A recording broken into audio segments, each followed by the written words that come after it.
ਲੋ ਜੀ, ਅਸਲਾਮ ਵਾਲੇਕੁਮ ਦੋਸਤੋ। ਅਸੀਂ ਕਰ ਲਈ ਤਿਆਰੀ ਆਈ ਕਰਾਚੀ ਦੀ ਅਤੇ ਬਹਾਵਲਪੁਰ ਰੇਲਵੇ ਸਟੇਸ਼ਨ 'ਤੇ ਅਸੀਂ ਪਹੁੰਚ ਆਏ ਹਾਂ। ਜਿੱਦਾਂ ਕਿ ਤੁਹਾਨੂੰ ਰੇਲਵੇ ਸਟੇਸ਼ਨ ਬਾਹਰੋਂ ਦਿਖਾ ਰਿਹਾ, ਦੋਸਤ ਟਿਕਟਾਂ ਲੈ ਰਹੇ ਆ ਅਤੇ ਮੈਂ ਤੁਹਾਨੂੰ ਸਟੇਸ਼ਨ ਦੀ ਵੀਡੀਓ ਦਿਖਾ ਰਿਹਾ। ਟਿਕਟਾਂ ਅਸੀਂ ਲੈ ਲਈਆਂ ਅਤੇ ਟ੍ਰੇਨ ਸਾਡੀ ਆ ਗਈ ਆ ਅਤੇ ਖੈਰ ਨਾਲ ਸਾਨੂੰ ਬੋਗੀ ਲੱਭੀ ਆਖਰੀ।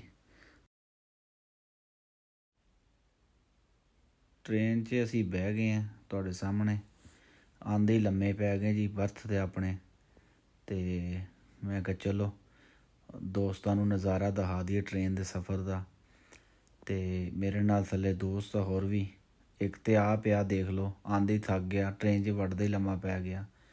ਇੱਕ ਆ ਬੈਠਾ ਜੀ, ਅਤੇ ਮੈਨੂੰ ਤੁਸੀਂ ਜਾਣਦੇ ਹੀ ਹੋ, ਤੁਹਾਡਾ ਭਰਾ ਸ਼ਾਹਦ। ਅਤੇ ਆਪਾਂ ਤਾਂ ਸਭ ਤੋਂ ਉਤਲਾ ਬਰਥ ਲੈ ਲਿਆ, ਕੋਈ ਤੰਗ ਨਾ ਕਰਿਆ। ਨਾਲ ਕੋਈ ਹੋਰ ਦੋਸਤ ਸੀ, ਇਹ ਵੀ ਸਿਆਲਕੋਟ ਤੋਂ ਆ ਰਹੇ ਸੀ। ਲੋ ਜੀ, ਸਫ਼ਰ ਕਰਦੇ ਕਰਦੇ ਸੁਬਾਹ ਹੋ ਗਈ। ਅਸੀਂ ਤਕਰੀਬਨ ਹੈਦਰਾਬਾਦ ਪਹੁੰਚ ਗਏ। ਦੋਸਤ ਮੇਰੇ ਉੱਠ ਕੇ ਗੱਪ ਸ਼ਪ 'ਚ ਲੱਗੇ ਸੀ ਅਤੇ ਮੈਂ ਉੱਠਿਆ ਅਤੇ ਮੈਂ ਫਿਰ ਇਹਨਾਂ ਦੀ ਵੀਡੀਓ ਬਣਾਈ। ਅਤੇ ਮੈਂ ਜ਼ਰਾ ਸਾਹਮਣੇ ਬਹਿ ਗਿਆ ਇਹਨਾਂ ਦੇ।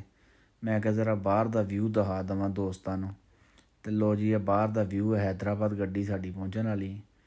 ਆ ਬੈਠੇ ਦੋਸਤ, ਆ ਕੁਛ ਦੋਸਤ ਥੱਲੇ ਵੀ ਸੁੱਤੇ ਪਏ, ਬਾਕੀ ਮੁਸਾਫਰ।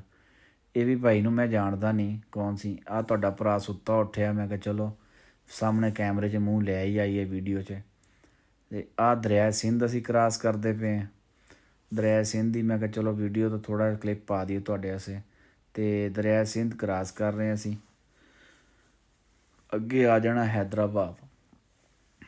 ਲੋ ਜੀ, ਤੁਹਾਡਾ ਭਰਾ ਕਰਾਚੀ ਪਹੁੰਚ ਗਿਆ। ਆਹ ਟਰੱਕਸ਼ੇ ਵੇਖੋ ਕਿੱਡੇ ਖੜੇ, ਦੋਸਤ ਸਾਨੂੰ ਲੈਣ ਆ ਰਿਹਾ ਅਤੇ ਅਸੀਂ ਉਹਦੀ ਇੰਤਜ਼ਾਰ 'ਚ ਖੜ੍ਹੇ। ਤੁਹਾਡੇ ਭਰਾ ਨੇ ਐਨਕ ਸ਼ੈਨਕ ਕੱਸ ਲਈ ਆ। ਹੁਣ ਅਸੀਂ ਕਰਾਚੀ ਘੁੰਮਾਂਗੇ ਇਨਸ਼ਾਅੱਲਾ।